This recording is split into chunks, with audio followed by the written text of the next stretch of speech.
मैं निवेदन करूंगा श्रीमान सतपाल शास्त्री जी एक मिनट शब्द रखें।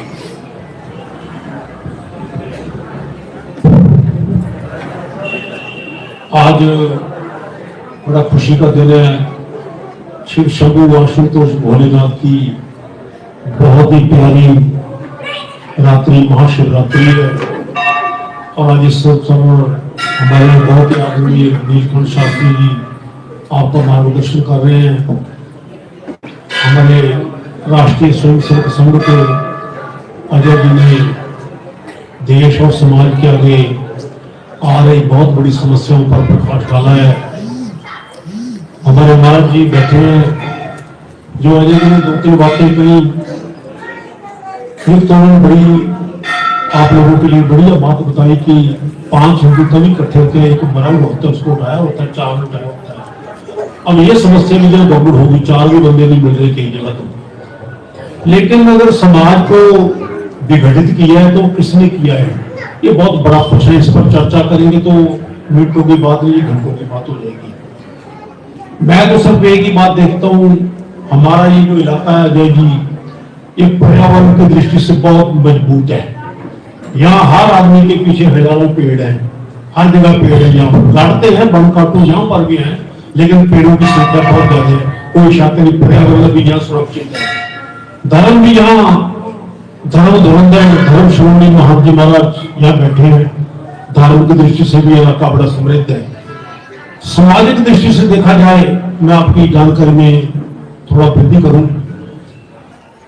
अपने इलाके में कुछ लोग, कुछ संप्रदाय, कुछ जातियों के लोग जो कभी जो आपने बात बताई हिमाचल वाली, उसी तर्ज पर जो सनातन धर्म से थोड़ा कटे रहते, दूर रहते थे, मंदिरों में आते भी आने को उनको गुनाह नहीं था, आना चाहते थे, लेकिन हिचकिचाहट होती थी, पता नहीं कोई पुराने वाला सलूक ना हो। तो मैं समझता हूँ उनको एक समरसता में लाने के लिए, समाज को एकजुट करने के लिए जो प्रयास, जहां पर सफल प्रयास, भागीरथ प्रयास हमारे बहुत ही आदरणीय तपोमूर्ति महंत श्री राजगिरी जी महाराज ने किए, उसका कोई सानी नहीं है, तो मुकाबला नहीं कर सकता। आज वो लोग जो मंदिर में आने से हिचकते थे, जो समझते थे पता नहीं शायद हमारे साथ कोई अलग किस्म का व्यवहार हो, उनको अगर एक सूत्र में उस माला को, समाज की व्यवस्था को अगर एक सूत्र में किसने पिरोया तो हमारे महाराज जी ने पिरोया है। और आज ये समाज पूरी तरह से एकजुट है, सामाजिक तौर पर भी, राजनीतिक तौर पर भी और धार्मिक तौर पर भी। मैं आज जो हमारे जिला के प्रचारक हैं, मैं उनसे भी ये प्रार्थना करूंगा कि आप अभी हर प्लेटफॉर्म पर हमारे ऐसे महाराज जी जैसे संतों को, इनको भी आप आगे लाएं, इनका भी जो चरित्र है उसको लोगों के साथ आत्मसात करवाएं, ताकि सभी को प्रेरणा मिले और समाज को एकजुट करने की कोशिश करें। बाकी बात जो आपने कही, संघ के किसी भी काम पर कोई टिप्पणी का मोहताज नहीं। संघ बहुत कुछ किया है संघ ने हिंदुत्व के लिए। आज ये संघ के स्वयंसेवक की तो है मोदी जी और योगी जी, वही तो है, वही तो आज देश को एक अलग दिशा को लेकर जा रहे हैं। आज तीसरी इकॉनमी बढ़ गई है, दूसरी पढ़ने की तैयारी में है। तो मैं समझता हूँ कि इस बात पर कोई भी हमें दो राय नहीं है। लेकिन जहां तक आपने बात की समाज में जातिवाद, यहाँ सभी इकट्ठे बैठे, कौन जानते हैं पास में कौन किस जाति का किस जाति का, सब यहाँ पर इकट्ठे हैं, एक सूत्र में महाराज ने पुराया हुआ है। लेकिन अगर समाज को बांटता है तो वो सरकार बांटती है, राजनीति बांटती है। मैं आपसे बड़ी तीखी बात कह रहा हूं, अगर सुप्रीम कोर्ट ना होता तो आज फिर कहीं कुछ ज्यादा होता हिंदुस्तान में। ये आज तक शिवरात्रि के अवसर पर भी आग लगी होती हिंदुस्तान में अगर सुप्रीम कोर्ट ना होता। कोई भी राजनीतिक पार्टी, चाहे जो भी किसी की पार्टी के साथ जुड़ा रहा हो, कोई भी पार्टी जनता का हित बाद में सोचती है, बोर्ड का हित पहले सोचती है। यही बहुत बड़ी समस्या है हमारे देश में। नहीं तो आज सोने की चिड़िया, आज भी सोना आपने बता दिया अमेरिका की जीडीपी से ज्यादा है, और सोना हम लोगों का गहना है। एक तो गहना गले में पड़ना है, पैसे भी गहना है। जब कभी मुश्किल आती है, कोई मुसीबत आती है घर में, वो हमारे काम आता है। और वो उसकी कीमत बहुत बढ़ रही है, बेचना है खरीदना है, बहुत ज्यादा रेट बढ़ रहा है। मैं लंबी बात नहीं करूंगा, मेरे को 5 मिनट का था।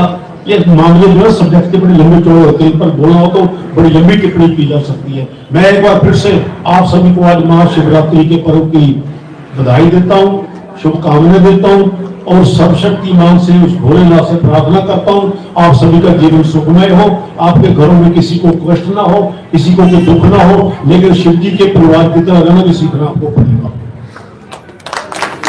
गणेश जी का चूहा एक ही परिवार है, गणेश जी के चूहे को शिव जी का सांप खाने को हर समय तैयार है, मौका मिले तो एक सेकंड नहीं लगाएगा वो।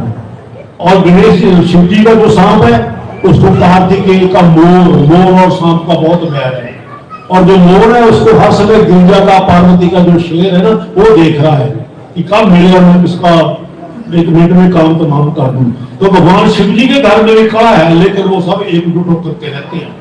आप भी अपने परिवार में ऐसे हो, अपने माता पिता अपने सास ससुर को खास करके शिव जी और पार्वती का रूप समझो, उनका आदर सम्मान करो। आपकी अगली पीढ़ी आपको देख रही है, जब आप बुजुर्ग हो गए वो बच्चे भी आपको शिव जी और पार्वती समझेंगे। अगर आप समझोगे कि इनको वृद्धाश्रम भेजना है तो आपके लिए एक बार कमरा तैयार होगा, आपको बाजार मिल जाएगी। आप पर भगवान शिव जी की कृपा हो, महाराज जी की कृपा हो। हमारा सौभाग्य है कि ऐसे संत हमारे बीच में यहाँ पर विराजमान है।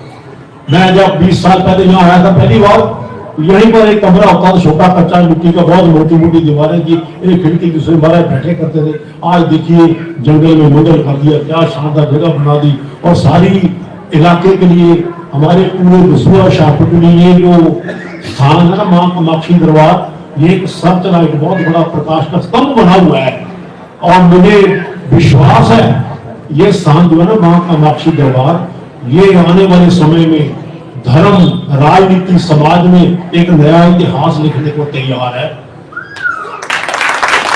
आप सभी इस संस्थान के साथ डट कर खड़े रहना, याद रखना आप एक नया इतिहास लिखने वाले हो। आपका कद हर तरह से बहुत ऊंचा होगा, आप एक आदर्श नागरिक बन के उभरोगे और आप समाज में आपकी बहुत ज्यादा इज्जत मान बढ़ेगी। क्यों, किस लिए बढ़ेगी? आप माँ कामाक्षी के भक्त हो, माँ के बच्चे हो, शिव शंभू की संतान हो, और महाराज जी का बंद हाथ आप पर हमेशा, आशीर्वाद हमेशा आप पर बना हुआ है और बना ही रहे। एक बार फिर से आज महाशिवरात्रि के पर्व पर शिव भोले की कृपा आप सब पर बनी रहे। ओम शांति शांति।